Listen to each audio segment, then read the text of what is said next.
हाँ जी साथियों, नमस्कार। उम्मीद करता हूँ आप लोग कुशल एवं मंगलमय होंगे। आज के क्लास में करने वाले हैं एब्स्ट्रैक्ट क्वेश्चन प्रैक्टिस और आज के क्लास में बहुत मजेदार होने वाला है, तो प्लीज अंत तक देखना, मिस मत करना। अगर आपने इस चैनल को सब्सक्राइब नहीं किया तो कृपया करके सब्सक्राइब कर लीजिए। आइए क्लास को शुरू करते हैं फिर। तो पहला सवाल ये रहा हमारे आंखों के सामने। Which one of the following is not example of biomass energy source? Biomass energy source का कौन सा एग्जाम्पल नहीं है? तो पहले हम ये समझेंगे कि बायोमास एनर्जी सोर्स किसको कहते हैं। वैसा एनर्जी सोर्स जो कि ऑर्गेनिक चीजों से बना हो, ऑर्गेनिक मटेरियल से बना हो ना, उसको कहते हैं बायोमास एनर्जी सोर्स। कोल तो बायोमास एनर्जी सोर्स होता है, वुड भी होता है, गोबर गैस, लेकिन एटॉमिक एनर्जी नहीं होता है। तो option number A is the right answer. Okay, अगला सवाल आपके स्क्रीन पर।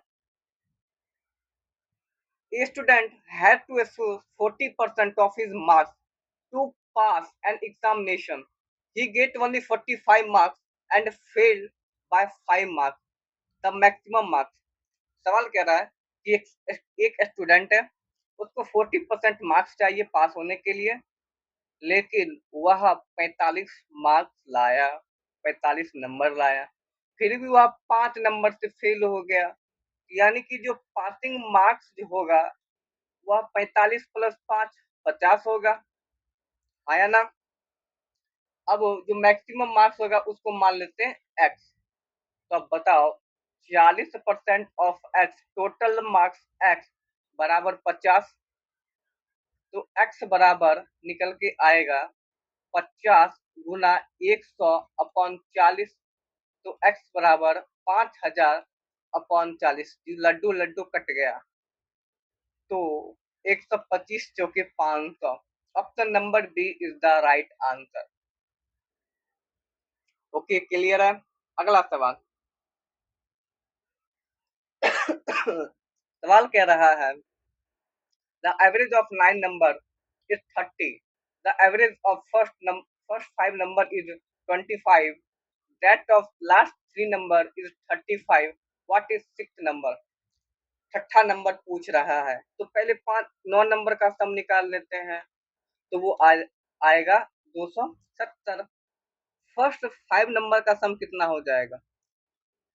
5 गुने 25, 25 पचे 125। फिर लास्ट 3 नंबर का 35 है, तो 35 दिया 105। अब सिक्स नंबर जो निकलेगा वह टोटल में से माइनस कर दो 125 तो प्लस 105, तो 270 माइनस 230, तो 40 आया। Option number C is the right answer. Clear है। अगला सवाल आपके स्क्रीन पर। सवाल कह रहा है the average of 3 number is 77, the first number is twice the second and the second is twice the third, the first number is. इसको मैं दो तरीका से बना सकता हूँ। एक तो मैं ट्रिक पे बना सकता हूँ, दूसरा एक लॉन्ग मेथड से भी बना सकता हूँ। दोनों बताऊंगा, पहले लॉन्ग मेथड चल लेते हैं। ये देखो, सवाल कह रहा है कि लास्ट लास्ट वाला पॉइंट पढ़ो कि the second is twice the third. मान लेते हैं थर्ड एक्स। फिर पढ़ो second number is twice the third. अब जो सेकेंड नंबर होगा वह थर्ड का ट्वाइस होगा, ठीक है।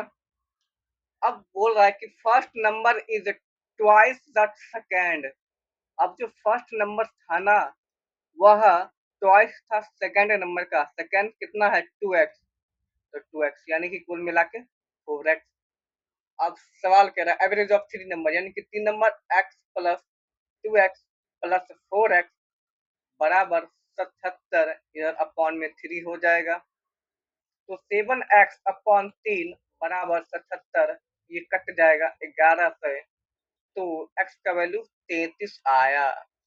फर्स्ट नंबर पूछ रहा है, फर्स्ट नंबर हमारा 4x है, आया ना। तो 4 गुने 33, तो कुल मिला के 33 चौके 132। Option number D is the right answer. Okay, अब ट्रिक मैं बताता हूँ। सवाल कह रहा है, समझना थोड़ा सा। ये जो फर्स्ट नंबर है वह सेकंड का ट्वाइस है, लेकिन सेकंड है वह थर्ड का ट्वाइस है। यानी कि सेकंड नंबर जो होगा वह 2 टाइम्स होगा किसका, थर्ड का। हाँ या ना? अब अब जो फर्स्ट नंबर है वह बोल रहा है कि ट्वाइस है सेकंड का, यानी कि 2 गुना है सेकंड का, यानी कि 4 टाइम्स। अब बताओ, ये जो फर्स्ट नंबर जो होगा वैसा नंबर होगा जो 4 से डिवाइड होगा। आया ना? 4 से डिविजुअल होगा। आया ना? तो 33 क्या है? नहीं है। 77 भी नहीं है। सेकेंड ऑप्शन भी नहीं है। एक लास्ट बचा, लास्ट ऑप्शन, वही ऑप्शन होगा 132। क्या समझ में आया? अगला सवाल बोल रहा है सवाल, Saila is a folk dance which is perform with bamboo stick, किस स्टेट का है? तो ये जो है वह छत्तीसगढ़ का है। छत्तीसगढ़ का है। ठीक है। यह जो परफॉर्म किया जाता है ना, यह फोल्क डांस एक ट्राइब पीपल के द्वारा किया जाता है, और वह ट्राइब पीपल है द गोंड एंड बांगा। ये ट्राइब पीपल है, कम्युनिटी है, जिनके द्वारा परफॉर्म किया जाता है। ओके, हो सकता है एग्जाम में पूछ ले। क्लियर है? ओके, अगला सवाल। सवाल कह रहा है, a man spend 75% of his income. His income is increased by 20% and he increased his expenditure by 10%. His saving increased by कितना से होगा?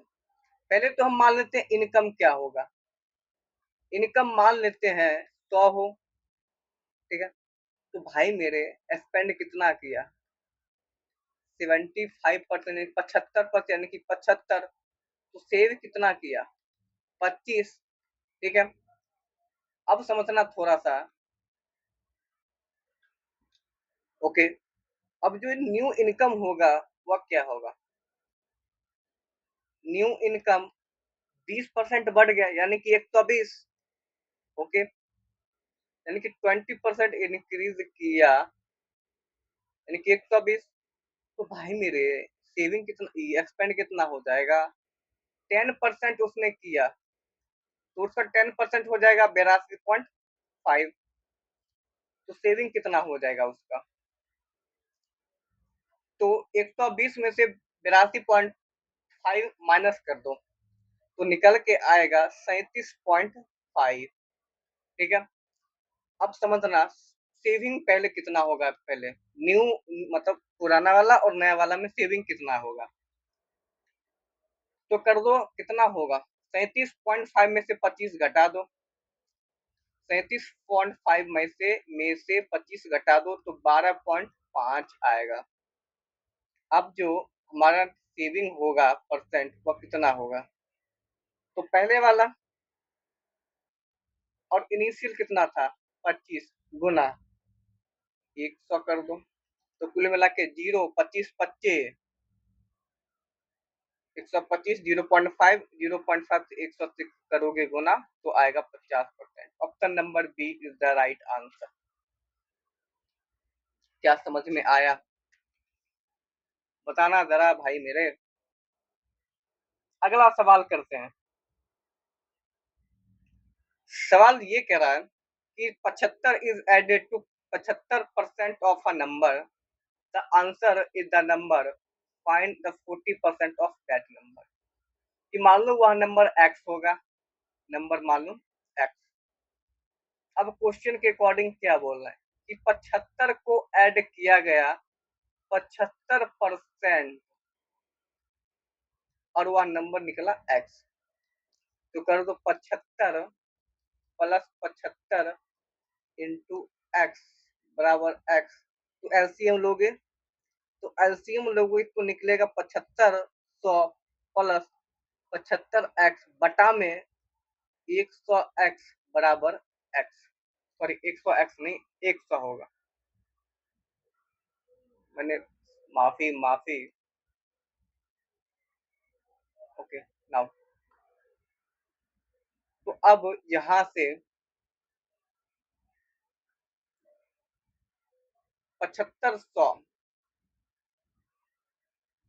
प्लस 75x बराबर 100x हो जाएगा। तो 7500 बराबर 75 उधर गया तो 25x, तो x बराबर 7500 अपॉन 25, 25 दिया 75 यानी कि 300 वो नंबर होगा। ऑप्शन सी सही हो जाएगा।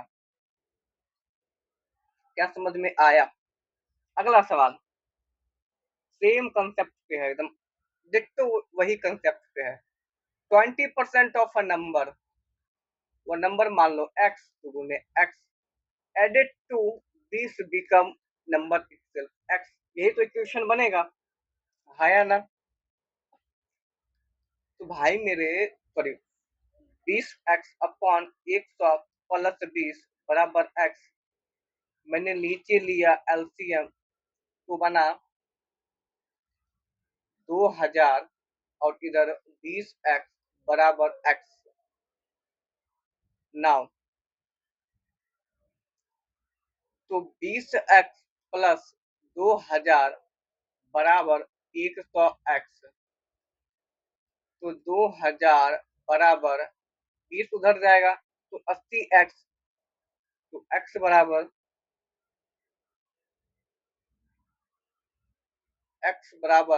निकल के आया 2000 अपॉन 80। 2000 इधर 2 लिखा हुआ, सही से लिख देता हूँ। 2000 अपॉन 80, तो x बराबर 80 यानी कि 25 आंसर, x का नंबर आ गया 25, ऑप्शन डी। 1 मिनट जरा रुकना। अच्छा सॉरी सॉरी, माफी चाहता हूँ भाई मेरे। तो फिर लास्ट में ये इसके वाले में देखो, इसमें फिर पूछा है कि 40% क्या होगा, तो मैंने इसका 40% नहीं निकाला था, माफी माफी माफी चाहता हूँ। इसका 40% निकालो, तो 40 अपॉन 100 गुना 300, तो निकल के आएगा 120। ऑप्शन नंबर ए सही हो जाएगा। माफी माफी चाहता हूँ, थोड़ा ध्यान नहीं दे पाया। अगला सवाल, ये तो बता ही दिया, एक्स का वैल्यू 25 आया। Who was known as the lady of the lamp, इनमें से कौन सा लेडी ऑफ द लैम्प जाने जाते हैं? तो वो नाइटिंगेल जी हैं, जिनको लेडी ऑफ द लैम्प से जाने जाते हैं। Option C is the right answer. Okay, the Arjuna award are given to outstanding person in the field of, sport के फील्ड में दिया जाता है। ठीक है, अब समझना थोड़ा सा, मेडिसिन के लिए कौन सा अवार्ड दिया जाता है? तो मेडिसिन मतलब मेडिसिन के लिए doctor BC. Roy national award मिलता है। मेडिसिन के लिए नेशनल अवार्ड। आर्ट के लिए क्या मिलता है? आर्ट के लिए दो है, एक नॉर्मल आर्ट के लिए तो मिलता है संगीत, नाटक, संगीत नाटक अकादमी अवार्ड, अकादमी अवार्ड। ठीक है, और एक होता है विजुअल आर्ट। विजुअल आर्ट के लिए मिलता है ललित ललित कला अकादमी अवार्ड, ये मिलता है। सोशल सर्विस के लिए तो बहुत सारे हैं। ओके, तो option C is the right answer, इसका हो जाएगा। अगला सवाल,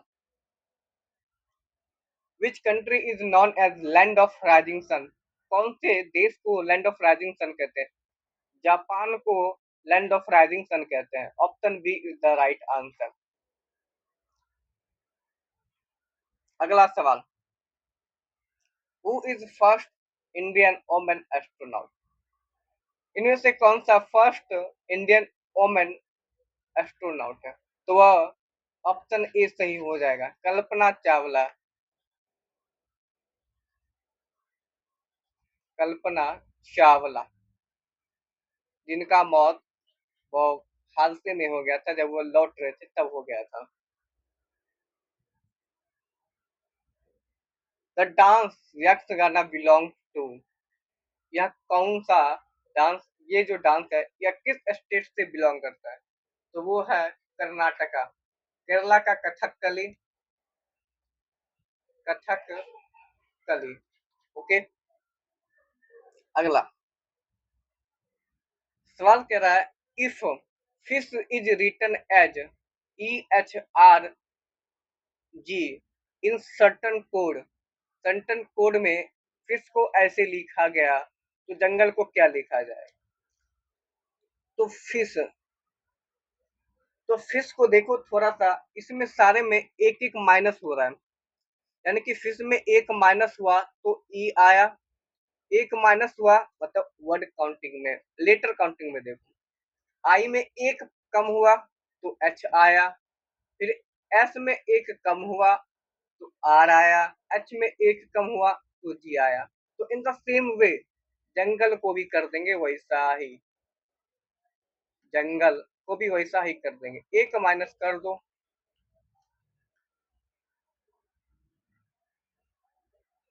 तो आई टी एम एफ के D, ITMFKD, option A is the right answer. क्या समझ में आया? अगला सवाल की ओर बढ़ते हैं। देखना जरा, बोला कि Madras coded as NBESBT, Madras को इसमें लिखा गया तो बॉम्बे को क्या लिखा जाएगा? तो इसमें देखो प्लस एक एक हो रहा है, प्लस एक एक हो रहा है, हाँ या ना? एक एक ऐड हो रहा है, MADRAS,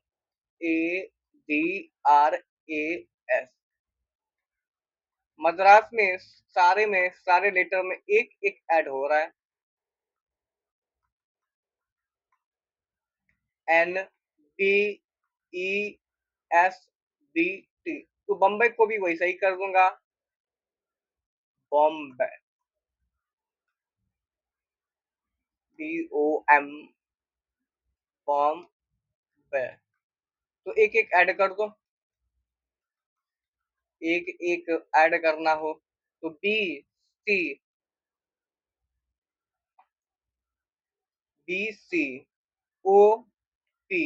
अब देखो CP होगा, ऑप्शन देखो ये तो गया हवा में, MN, ये भी गया, बचा ये पहला ऑप्शन और दूसरा ऑप्शन। अब देखो पहला और दूसरा दूसरा ऑप्शन देखो, लास्ट सेकंड तक सेम है, लास्ट वाला देख दो, Y के बाद Z, यानी कि option B is the right answer. क्या समझ में आया? क्लियर है? अगर क्लियर है, समझ में आ रहा हो तो प्लीज लाइक करना और कमेंट में लिखना क्लियर है। अगर चैनल को आपने सब्सक्राइब नहीं किया तो प्लीज सब्सक्राइब कर देना, ताकि अगला क्लास आपको नोटिफिकेशन मिल जाए कि हाँ अपलोड हो चुका है, आप देख सकते हैं। ओके, अगला सवाल की ओर, रीजनिंग का सवाल है। तो इस सीरीज में अगला नंबर क्या होगा, ये फाइंड आउट करना है, तो मैं सीरीज पहले लिख लेता हूँ। इस सीरीज को देखने में देखने के बाद एक चीज मुझे नजर आ रहा है कि भाई मेरे इसका डिफरेंस लगभग लगभग ये 4 आ रहा है डिफरेंस, इसका 8 नजर आ रहा है, इसका 12 और इसका 16, देखो 4 का पहाड़ा चल रहा है, आया ना? तो भैया 4 के बाद 16, 16 होगा ना, तो 41 में 20 ऐड कर दो तो 61, option C is the right answer, option C हमारा राइट आंसर हो जाएगा। क्या समझ में आया इस सवाल? क्लियर है? बताना जरा। अगला सवाल रीजनिंग का है।